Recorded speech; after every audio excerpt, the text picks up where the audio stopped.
Good afternoon. We're going to talk to you about something called 3V's.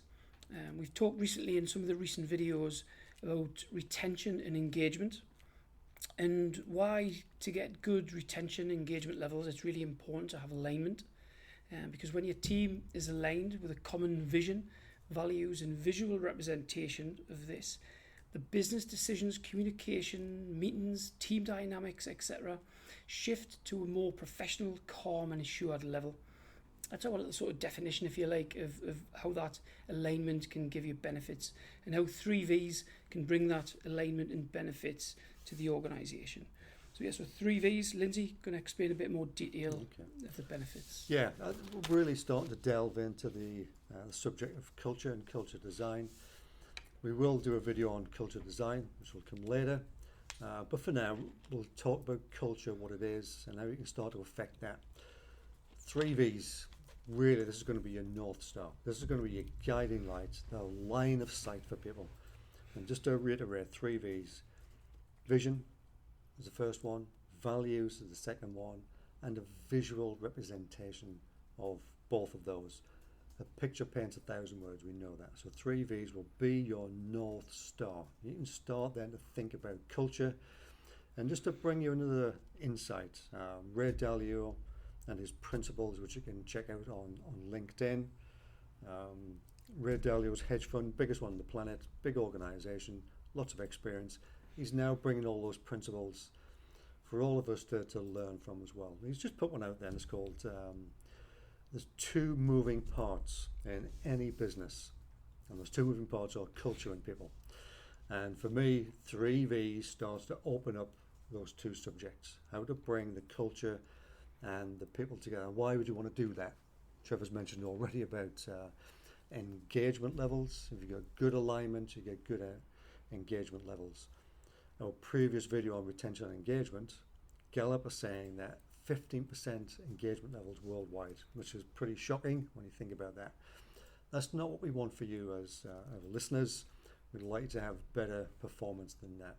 So let's think about culture. And on the screen now, you'll see something from Edgar Schein, an MIT professor who started to delve into that subject of culture. And here's some thoughts from him and some models. We can see a classic iceberg representation of the different layers that may be obvious in an organisation. The top one's called artifacts. It's just symbols of the organisation. It could be workwear. We know big organisations with the badges, the branded T-shirts. Yeah. So it's part of culture, but it's not really defining the culture. The next bit is the espoused values. And really, this could be from a big corporate organisation, from head office. Here's the values, which sit on the wall somewhere. Nobody's really reading them, to be perfectly true about that. And the bit that we really want to get to is the underlying assumptions, right underneath the water here. Okay, this is the core essence of culture. We call it the behavioural blueprint, and it covers things like values, beliefs, and attitudes. And just to finish off with the statement that sits at the bottom of that slide as well. Cultural understanding is essential to leaders if they are to lead. So if you're a leader, you need to start thinking about culture, how to design that, how to bring your 3V's into play. Yeah, so just leading on from the 3V's. So Lindsay's explained sort of really what culture is from our perspective. 3V's. So you've got to start with your leadership team. So you need to understand who that leadership team is. Often is the case, organisations are not quite sure who that leadership team really are. So the first point is you need to understand who the leadership team is, because they have to be the ones who are going to create and develop the 3V's. So a little bit more detail on each of the V's. So first one, vision. So really it's thinking of a vision statement for the organisation. So where you're going over the next 3 to 5 years. It can even be longer than that, but certainly a minimum of 3 to 5 years where you're going. What's the line of sight for the organisation? It can certainly be quite short, because it needs to be easy to remember, but it's got to be emotionally engaging. It's got to be inclusive, so you make sure you're not excluding anyone from that vision statement. Here's a good example. I think Disney have got one, which is helping people have fun. It's just a nice, simple vision statement, it's just a group of a few words, but it's got to have meaning behind it. So it's got to mean something to the leadership team, but also to everyone in the organisation. Yeah, so make sure you've got a well thought out vision statement for the next 3 to 5 year. That's going to really emotionally connect with people in the organisation. Okay, so second one, values. So what are values anyway, really? A value is just something that's important to you. So what's important? What's the values? What's the behaviours that's important to the organisation? So almost the vision, if you can think of where you're going, and the values can be in terms of the behaviours, how you're actually going to get there. And certainly you see organisations where they have a vision and the values and it's not relevant anymore. And it's almost, you could argue, well, just start another business because the business you started doesn't exist anymore. So it's thinking it's got to be the right vision, the right values for that company, for that organisation now. So values can be quite tricky to work out. I'm sure we'll be doing another video at some point, digging a bit deeper into how you actually identify some of those values and align the day-to-day behaviours that's going to support those values. Yeah, so vision, values. The third V is a visual representation of the vision and the values. As Lindsay mentioned earlier, a picture paints 1,000 words. It can really help with the cascade communications to have a good visual representation that you can help to communicate to everyone in the organisation. So talking of visual representations, I think Lindsay's going to show you an example. Yeah. Well, on the screen now, we'll probably disappear for a minute or so, but on the screen now you'll see we're using our example for our business, and this is the type of thing we'd advise our clients to do. And there's going to be a completely different picture for every single client. It's got to be relevant to that particular organisation. But if you look at ours, we've got a road to success. You can see that's tree line, so it's going to look lovely. And we're leading towards a temple. And that temple for us has got relevance. And the relevance is when we go to the vision statement. Our vision statement is unleashing people's potential. Yeah, we're unleashing people's potential. That's all we want to do. Everybody in the organisation is geared to do that. And our temple is a representation of all those supporting pillars. Yeah, every single one of those will be an innovation, will be a product, will be a service which helps us to support how we grow people, how we grow talent, and how we grow business. And then underneath that is unleashing people's potential. Every one of those pillars is bringing something that will enable us to do that. And I think it can help as well, Lindsay, when we're looking at making decisions. So we think, does it align with our vision statement of unleashing people's potential? It's the thing you hang your hat on, you think, is it a yes, is it a no, does it fit? Yeah. Is it making us money? Is it making money? Yeah. Is it making us money? Well, yes, it might be, but it's not unleashing anybody's potential. It's counter to the vision statement, and will not give us that long-term satisfaction and direction that we need.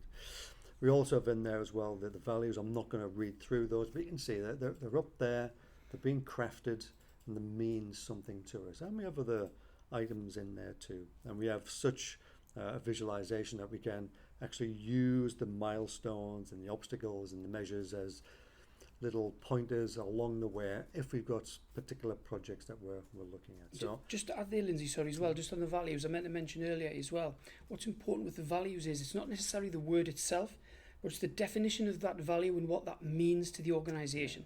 So as long as that's clear and consistent, at least you know exactly what you mean when you're talking about that. Well, yeah, I wasn't going to dig into any fine detail on there, but what we've done with ours, for example, one of them is dynamic ambition, and we've stated what it means for us as a team.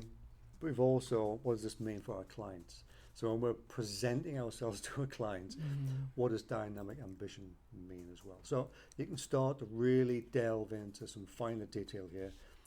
So each person in the organisation has got a better sense of what you're about, where you're going, and what's expected from you as well. Well, that's it. You can even come up with examples of good behaviours that support that value and behaviours that perhaps contradict that value. Absolutely. Yeah. Okay, so hopefully that's of some use, and we should be back on the screen by now. Okay, so just to wrap this up and think about three things to consider. We really start with our Ray Dalio principle, which is there's two moving parts in any business. That's your culture and your people. And you're really going to start to bring those together when you start looking at 3V's, the vision, values and representation, and breaking that down into the leadership team. Yeah, will be responsible for designing and bringing that 3V's to life. And as Trev said earlier, we really need to know who the leadership team is. And this is going to impact the culture and the people. It's going to start that dynamic. The second thing to think about is as you move through the organization with this 3V's, this is not to be put in the chief executive's drawer, the founder's drawer, or on the wall of a restaurant somewhere for people to look at. It's going to be a live document in the sense of it's going to be a narrative that's going across the organization. People can help you do that. And we mentioned this group of people, this cohort of people in retention and engagement, is the line management. Now, line management can be at any level in an organization, line management. And about 5% of every organization is line management. Yeah. And they have an influence over the rest of the population. So we call it the power of 95. Tap into the power of 95. Get the 5% of the line management on board with the 3V's. And then their job then is to start thinking about, how do I take this to my people, my teams? And start to cascade that through the business. The term, the power of 95, it's that group of key influencers. And it's amazing how close it will be to 5%. Even if you work out for the organisation you actually involved in, calculate who you think those key influencers are, and I bet you your life it's somewhere around 5% of the organisation. Time and time again, it seems to come out that way. And it's been proven in lots of research recently. 70% of the variance in engagement can come from that group of key influencers. Absolutely. So it's critical to work and concentrate on those. Yeah. And it's a group that could be, and again from our experience, a group that's sometimes left out.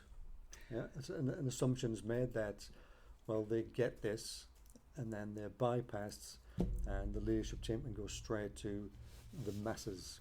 Okay, the key influencers, they have to be engaged with this.